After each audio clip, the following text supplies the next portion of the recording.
Vittu-hippit!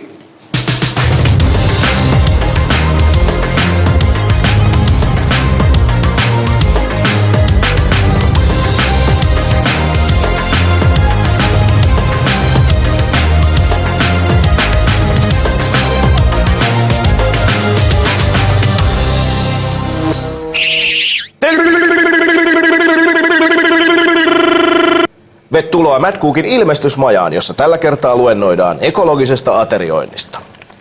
Tämä on elintarviketeollisuuden käsitys eläimestä nimeltä lehmä.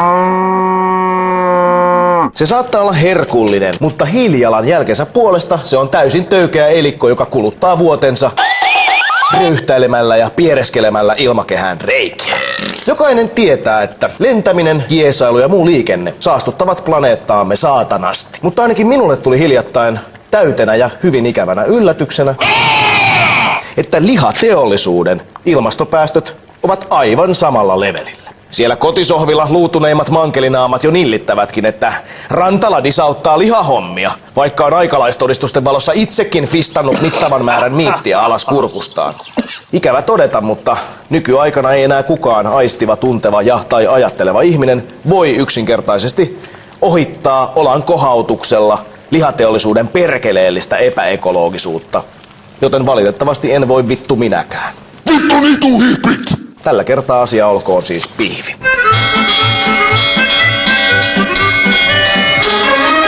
Valitettava fakta kaikille meille, jotka olemme allergisia tofulle, on se, että yksi lehmä sprägäilee päivässä 250 litraa metaania, joka on, kuten kaikki me higarit, jotka emme nukkuneet koulun kemian tunnilla, tiedämme, yli 23 kertaa hiilidioksidia taakimpi kasvihuonekaasu. Koko maailman karja heittää leijaa siinä määrin, että kantturat ja schweinit ruffuttavat yksinään yli 1/3 maapallon kasvihuoneen metaanipäästöistä. Siihen kun lyödään vielä päälle se, että maailman vesistöjen pahin pilaaja on samojen elukoiden skeida, niin oksat helvettiin.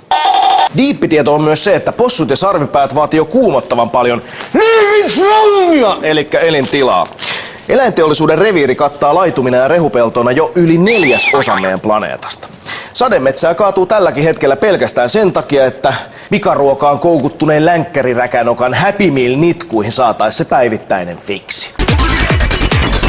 Ja lukuja pukkaa. Vuodessa maailman tuotantobarbapapat skruudaa yli hilseen menevät 700 miljoonaa tonnia viljaa. 700 miljoonaa tonnia viljaa. 700 miljoonaa tonnia viljaa. Sillä määrällä voitaisiin ruokkia 3 miljardia ihmistä ja samaan aikaan miljardi ihmistä näkee nälkää. Eihän tässä tarvitse olla edes tunnankaltainen naivistinen maailmanparantaja ja hamppuhousuihin temppehiä ripuloiva ituhippi. Hippi! Ymmärtääkseen, että mitä vähemmän me kulutetaan lihaa, sitä enemmän muille voi maapallolla riittää safkaa. Ja tilastot jatkavat allekirjoittaneen lannistamista. Nykyään härmäläiset pistelevät suihinsa purilaisia pihvejä ja potkaa kevyesti lähemmäs 80 kiloa vuodessa. Se on 5 kertaa enemmän kuin hullun keittiömestarin rakkaiden vanhempien lapsuudessa tehtiin. Silloin syötiin järkeviä määriä, nykyään ahmitaan kuin olisi joka päivä jumalauta joulu! Totuuden nimissä olen pakotettu blastaamaan. Sama meno valitettavasti jatkuu. Sama meno on nimittäin kaikkialla muuallakin, kun elintaso ja väkiluku nousee. Vuonna 2050 meitä tulee olemaan posselaisia käsittämättömät psykedeelliset 9,1 miljoonaa, joista suurin osa budiaa kehitysmaissa, jonne hampaitaan teroittelevat pikaruoka-imperiumit aikoo iskeä kuin sika limppuun. Lihan tuotanto tulee räjähtämään. Vaan jossain sen helunan pitäisi laiduntaa, jotain sen pitäisi syödä, ja jossain se rehu pitäisi kasvattaa. Ja sitä ei voi maapallo mitenkään kestää. Merkle! Kaikki kaunis viedään. Vitun hippit! Voiko snaddari ihminen mitenkään muuttaa mitään, vai onko kaikki toivo meiltä miitinmättäjiltä menetetty? Pitääkö tässä heittää uunikintaa tiskiin vai? Aina on toivoa. Kunhan alkaa kelaamaan mitä, miksi ja miten syö, ja ennen kaikkea kuinka paljon. Loppujen lopuksi elintarviketeollisuuden on pakko toimia niin kuin kuluttajalompakollaan äänestää, ja kollektiivisen ravintotajunnan laajamittainen muutos voi alkaa!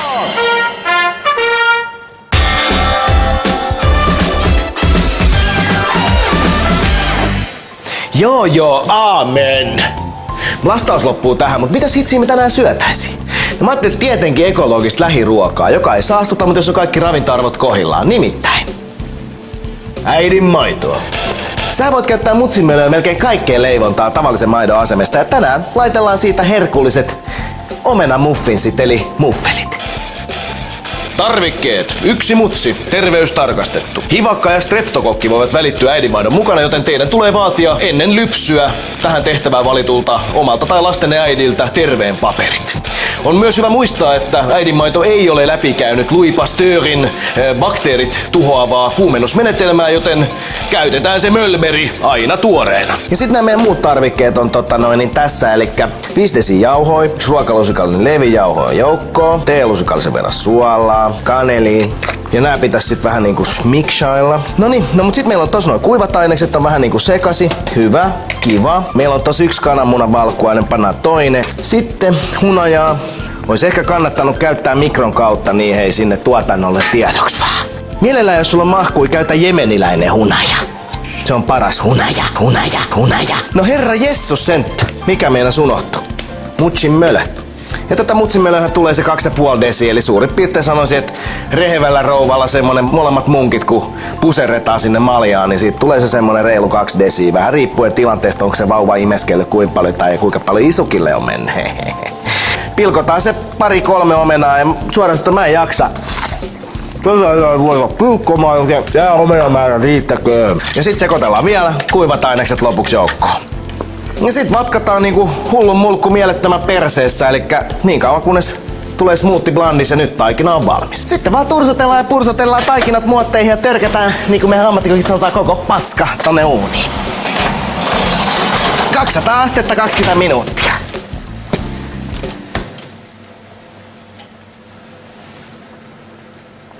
Mitäs rapinaa sieltä kuuluu? Pitihän se arvata. Osa kotikokeista pinkoilee ja stressaa. Nyt heitetään ne kynät helvettiin, nimittäin kaikki reseptit löytyy Oppuksesta kulinaristinen seikkailukirja.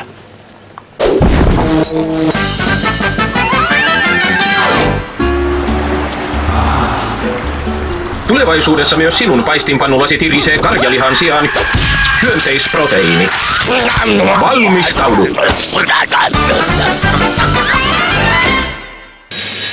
Mahtava tuoksu uunista nousee, se ilmassa haistetaan.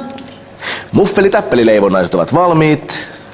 On siis aika ratkaista, kumpi meistä pääsee mäsäyttämään näitä Daisarimölön elämännesteen ryydittämiä baakkeja. Noin, jees. Oletko valmis? Hyvä. Okei. Yes. 1, 2, 3! Ja mä voitin saksillani. Ai miten kivasti voitin saksillani. En varmasti vittu vedä uusi kaba. Aha, no otetaan sitten. Noniin. Okei. 1, 2, 3! Joo, vittu totta. Ainoa, millä mä olisin voinut voittaa, niin sit käy näin. Oi vittu, mikä jäbä. No mut mitäs tässä? Tänähän on mukava kilpailu. Sä oot itse juonut kuule samaa mölöä ja kasvanut sillä, tullut tuollaiseksi kuin olet. Niinpä. Samalla maidolla, samalla kamalla, joten mitäs tästä nillittämään? Oikeassa olet. Siirrytään siis kirkkaampaan saliin saman tien. Aina. Noniin. Luuletko pääseväsi näin vähällä? Mulla on sulle pieni ylläri. Otappa kamera. Mitä nyt on taas? Arvaatko mitä näistä valmistetaan? No haista nyt vittu! Näistä kuule tehdään sulle kyytipojaksi valko-venäläinen. No, mitä siihen nyt sitten tulee? Tuttipullollinen maitoa, hieman Finlandia vodkaa ja kahlua likööriä. Tää oli todella härski yllätys mun mielestä. En voi hyväksyä. Etkä ymmärtää. En ymmärrä enkä hyväksy. Sitten vaan tuttipullo rullaamaan. Ei vitsi. Herra Jessus. Oho.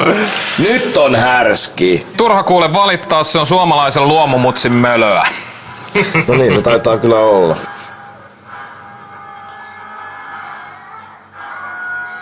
Erittäin hyvää muffinsia ja jos nyt vielä kahvit tähän sais, niin ei epäröisi tarjoilla muillekin. Sika miten toi rasva kertyy tuohon pinnalle hyvin diipeillä leveleillä. Niin on ihme, että vauvat on läskejä. Luulit sä, että tää menee näin helpolla? Kaados kuule se valkovenäläinen tuttipullo. No! Voi jumanka. Mut miten ne jäät sinne nyt sitten, hei? Jäät jätät ulkopuolelle. No ei, kyllä se on jäillähän drinkit juodaan. Se on ölkytä mäkkää.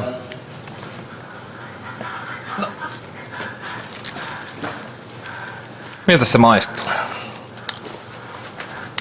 No vitu hyvältä, yes.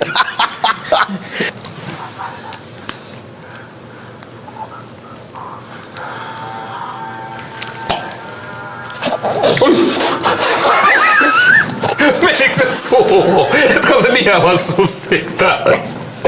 Menis täysin läpi. Siis missä tahansa Pintaliiton mestassa, kun tulee se juoppo julkkis ja tilaa sen tarjottimellisen valkovenäläisiä.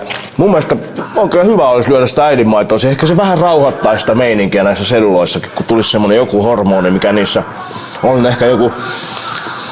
Aivoissa syntyisi joku yhteys muistijälkeen, jossa niin kun haetaan turvallisuutta ja sellaista niin kun rauhallisuutta. Et loppuisi se saatana iäikuinen möykkääminen ja öykkääminen ja perseen heiluttaminen ja muu. Tässä olennaiseen.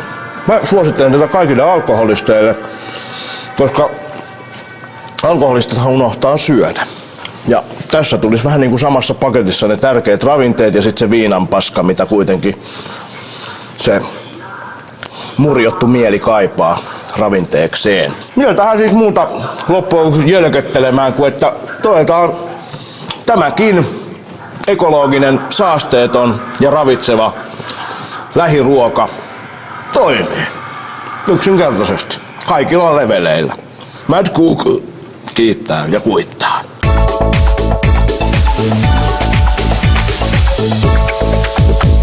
Ja seuraa Pääkokin päiväkäsky. Mahdollisimman pieni kuormitus on Mad Cookin suositus. Aiheetonta mättämistäsi ja kaiken säällisyyden rajat ylittävää lihan himoasi ei tule jatkossakaan suitsimaan dollarikuvat silmissään ympäristön tuhoamiseen ja tehotuotantoon flipannut elintarviketeollisuus, vaan tyly totuus on se, että ainoastaan sinä voit ottaa sen haarukan kauniiseen handuun ja vaikuttaa siihen, että ehkäpä vielä 50 vuoden päästä meillä kaikilla on puhdasta vettä ja ilmoo hengitettäväksi.